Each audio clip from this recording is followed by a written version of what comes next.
My Mumbai festival सेवक संस्था के माध्यम से मुंबई में हो रहा है। पिछले 4 दिनों से ये फेस्टिवल की शुरुआत हुई थी और इसमें 11-12 स्पर्धा थी कल्चर और स्पोर्ट्स प्रमोशन की, जिसमें 4 दिनों में 12,000 पार्टिसिपेंट्स ने इसमें हिस्सा लिया है।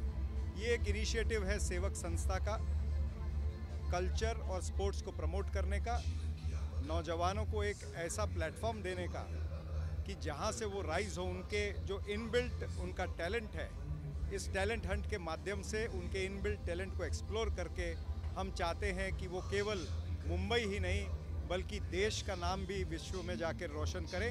इसीलिए हमने जो अंडर 19 क्रिकेट के कैप्टन हैं पृथ्वी शॉ, उनको यहाँ पर बुलाया था because Prithvi Shaw is a inspiration to the youngsters today, so he was here. And उसी तरह से यहाँ पर बहुत सारे बॉलीवुड के सितारे आ रहे हैं, एक एक करके अभी आते जाएंगे। रवीना टंडन, सोनू निगम, सुशांत सिंह, ये सभी लोग यहाँ पर आ रहे हैं दर्शकों को मिलने के लिए। और इस माय मुंबई फेस्टिवल को एक ऐतिहासिक क्षण है ये, ऐसा कहा जाए तो कम नहीं होगा। हर्षदीप कौर का परफॉर्मेंस होगा, यहाँ पे संकेत भोसले आ चुके हैं, उनका परफॉर्मेंस होगा। राहुल आर्या का परफॉर्मेंस चल रहा है, जिसमें हमने एक थीम बताई है, ऑर्गन डोनेशन थीम। ये ऑर्गन डोनेशन हमारी इस संस्था का मोटो है, तो उसको हम प्रमोट कर रहे हैं और नौजवानों को बता रहे हैं कि ऑर्गन डोनेशन करने से आप केवल सेवा नहीं कर रहे हो, आप किसी की एक जान भी बचा रहे हो। So this is the motto of our सेवक which we are trying to promote through this programme.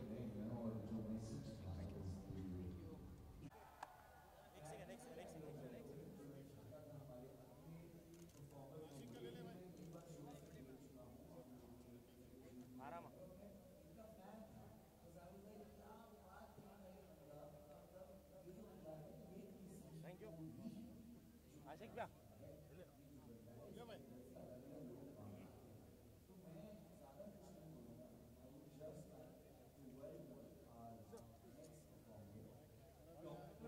Sir एक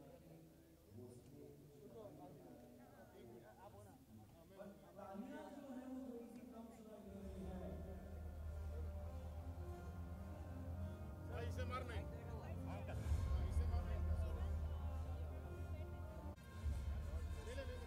अंकल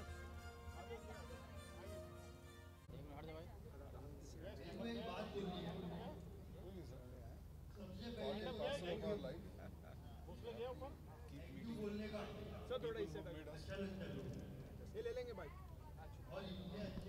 रोल है किशन किशन पीछे ना किशन आरोल।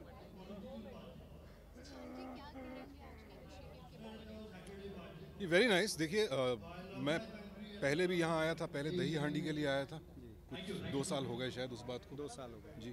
तो इस बार सपरा साहब का फ़ोन आया कि माई मुंबई फेस्टिवल एक यहाँ पर करा रहे हैं, तो बड़ी अच्छी बात है भाई। अपना शहर सेलिब्रेट करेंगे तो शायद शहर के प्रति थोड़ी रिस्पॉन्सिबिलिटी और फील करेंगे, थोड़ा साफ़ सफाई वगैरह, नियम कानून कायदा खुद रखना सीखेंगे।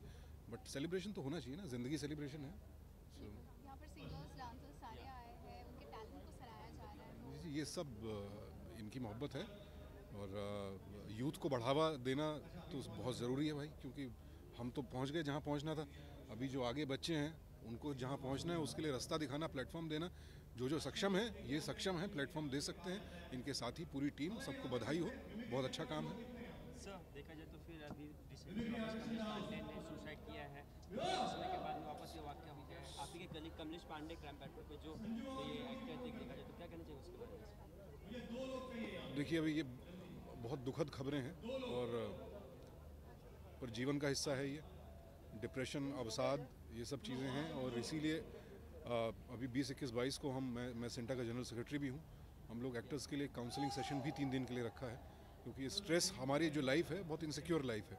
इस स्ट्रेस को हैंडल करना, जब काम है तब भी स्ट्रेस है, काम नहीं है तो और ज़्यादा स्ट्रेस है। कैसे हैंडल करना है ये एक दूसरे को सहारा देकर के ही होगा। और बाकी अभी पांडे जी की दुखद है मृत्यु, उनके परिवार के लिए क्या कर सकते हैं देखेंगे अपने।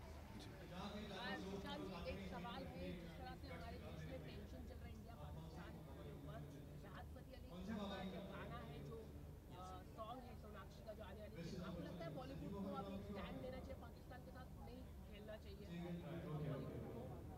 देखिए ये सरकार के ऊपर है जी, बिल्कुल सरकार जब तक काम करने का वीज़ा दे रही है या गाने का वीज़ा दे रही है, यहाँ करके गाने का वीज़ा दे रही है, तो उसमें किसी और बॉडी के कुछ कहने की ज़रूरत ही नहीं है। अगर सरकार ही ये चाहती है, जैसे बीसीसीआई को कहा गया कि सब आप क्रिकेट रिलेशन बंद कर दीजिए, तो इसी तरह अगर पाकिस्तानी कलाकारों को सरकार वीज़ा देना बंद कर देगी तो हम काम ही नहीं करेंगे, साथ में कैसे अभी करेंगे। ये बोला जा रहा है कि उनका सॉन्ग को हटाया जाए, तो इसके बारे में क्या कहना है? पूरा सॉन्ग हो देखिए, चुका है। इस बारे में मैं कुछ भी नहीं कहना चाहूँगा। कौन कह रहा है? सरकार ने कहा है। या बीजेपी के एक नेता ने कहा। सरकार ने कहा है क्या, या सेंसर बोर्ड ने कहा है? बाकी मैं किसी को नहीं मानता जी, सरकार और सेंसर बोर्ड को मानता हूँ।